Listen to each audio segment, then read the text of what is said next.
Fear does stuff to the body.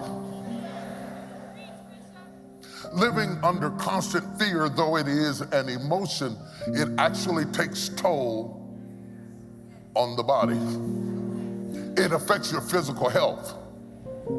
It even weakens your immune system, affects your digestive tract, does damage to your cardiovascular system.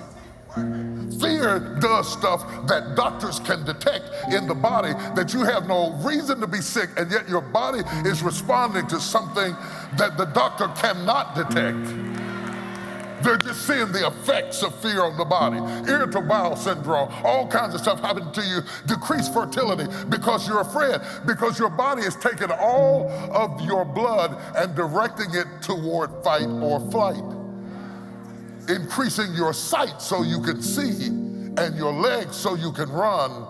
The blood that normally feeds your body and your functions is fleeing because you are in fight or flight mode. So fear takes a toll on you because our primal instinct is to flee or fight. But fear doesn't just take a toll on your body. And then God says the strangest thing to him. He calls on God to help, and God does absolutely nothing. Now, preachers don't preach about that. They preach the sermons where you called on the Lord and the Lord moved. I don't really need you to tell me what to do when I call on the Lord and the Lord moves. I need somebody to tell me what to do when I call on the Lord.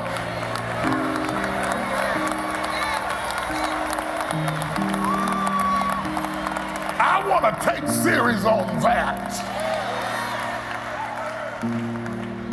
What do you do when you ask him to heal and he doesn't?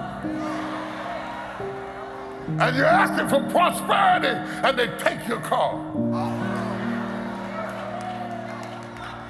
What do you do when things aren't turning out the way you had in mind? I'll tell you what you do. Keep it moving. Oh, y'all don't hear what I'm saying. You don't hear the power of what I'm saying. You don't understand that some of the release of the power of God can only be released if if you don't keep it moving, it's not going to work. The enemy's trying to shut you down and leave you paralyzed, but the Lord said, I don't care what triggers you hear. I don't care what sound. See, we always preach about what happened at the Red Sea, but you got to get to the Red Sea in order for that to happen. And the enemy doesn't even want you to make it to the Red Sea.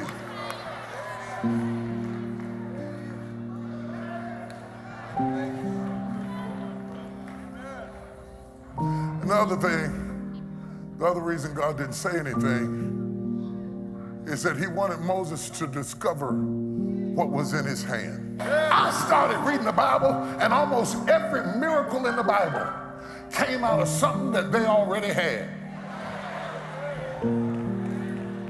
A handful of meal, a pot of oil, 2 fish and 5 loaves of bread, a rag and a rock. Hallelujah to God. Surprise, surprise, surprise.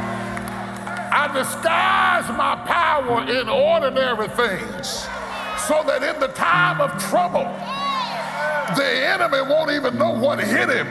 But if you stretch for what you... God didn't need to do anything else because he had already equipped Moses for where he was at this stage in his life. And I don't know who I'm preaching to, but God has already equipped you, and his grace is sufficient. Worry is a rat. I read the story of an aviator who was making a flight around the world, and he stopped every 4 hours to selected landing fields. On one leg of his journey, he was 2 hours from where he was supposed to land, and it was 2 hours from where he took off. He was exactly in the middle when he heard a noise on his plane that he recognized as that of a gnawing rat. Not knowing which delicate indicators could be sabotaged by his sharp teeth of the rat, he began to worry.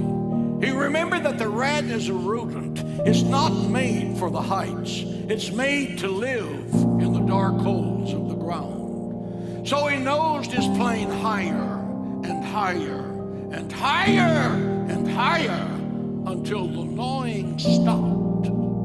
2 hours later, when he landed safely, a dead rat fell out of the cockpit onto the floor. The point: worry is a rat.